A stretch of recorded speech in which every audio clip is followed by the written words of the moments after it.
Hi. Our semester team project was optimizing and balancing your technical career and your managerial career, and we are Team Warren.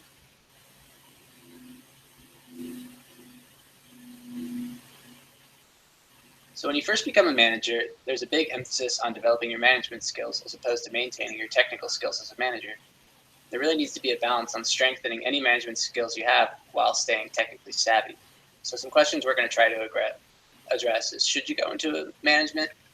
And when should you go into management? Is this the right time? How technically savvy should you stay? Is it even necessary to stay technically savvy? And how do you keep up your technical skills while in management?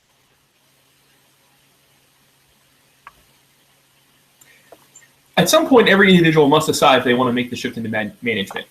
It is not always the next logical step in your career, as many people have long, successful careers as engineers and individual contributors that don't involve managing others.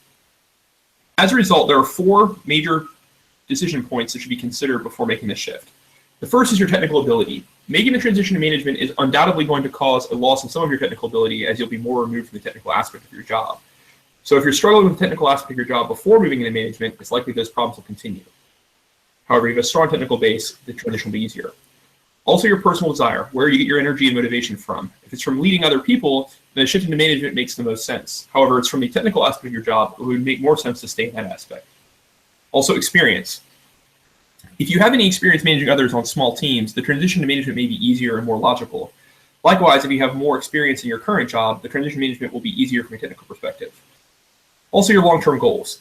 If your long-term goal is to be a CEO or CTO of your company and moving into a management position, then a transition to management would make sense. However, if it's to continue the innovation and engineering design work, then staying as an individual contributor may make more sense. When is the best time to go into management? If you're an engineer searching on the internet, you can find all the information you want on how to make the transition from being an engineer to manager, or how to become the best technical manager you can be. But it's hard to find any research on an extremely important question of when.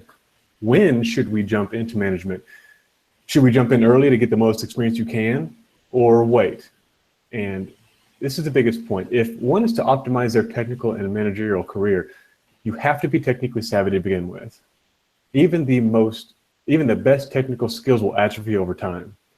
Give it a few years and you'll find yourself being the manager with a big finger, the manager who only delegates, who knows what is to be done, but has no idea how to do it himself. So take your time. Take your time to be the best subject matter expert in your field before you make that jump to management. It all depends on what type of manager you want to be known as. But if you only want to be known as a delegator, you're missing out on a lot of unforeseen advantages of being a technical manager. Arjun Murthy, the CEO of CivicAl and former vice president of HubSpot, has a really interesting story. He got his engineering degree in computer engineering and was lucky enough to get a managerial offer right out of college. And his dad begged him not to. He gave him a million reasons why he should. And then years and years later, he had this quote that states, in retrospect, this single decision was the highest opportunity cost I've incurred in my career. Speaking of that decision of jumping into management too early.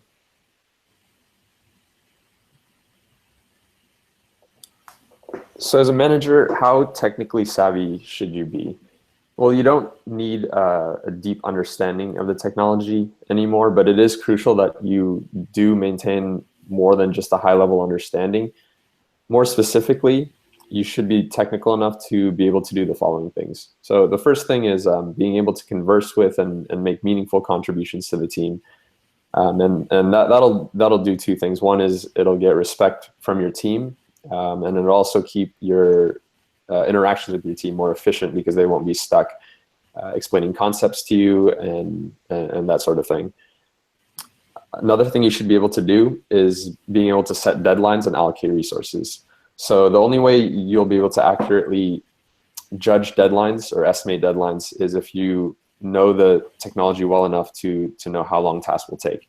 And similarly, in terms of sizing tasks, it'll help you allocate resources in terms of not only time, but also people. So that means number of people that you want to assign a certain task, or maybe certain people have different strengths, and you'll only know which people to allocate to which tasks if you know the technology well enough to do that. Another thing you should be able to do is be the bridge between the business and the technology sides.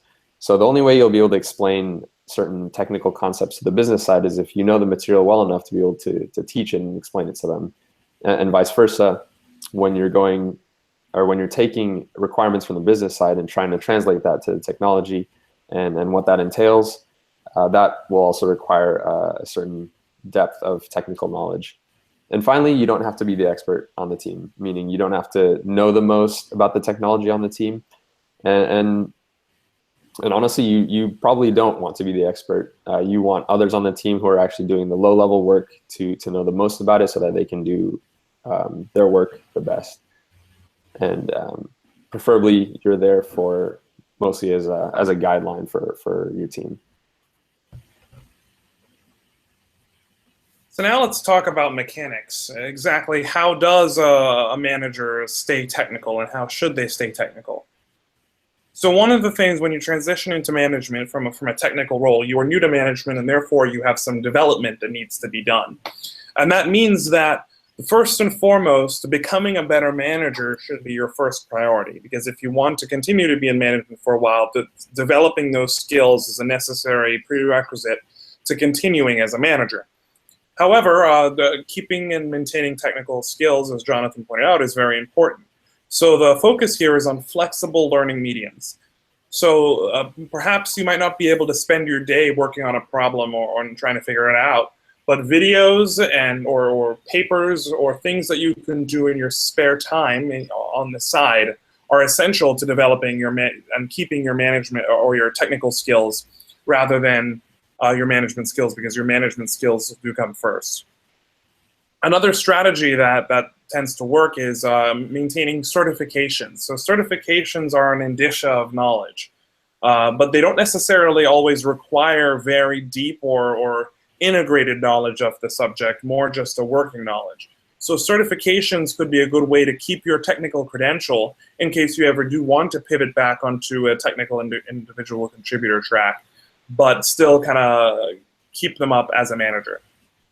The last thing is actually a product of an interview that I conducted for understanding a technical manager who's kept his technical skills. And he says that doing side projects is a very important way to kind of integrate the knowledge that should be learned.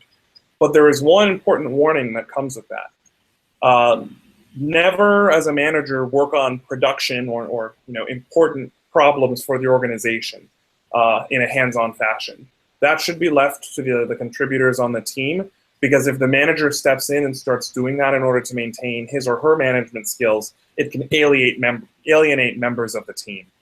So finding pet projects that are separate are important to keeping your technical skills.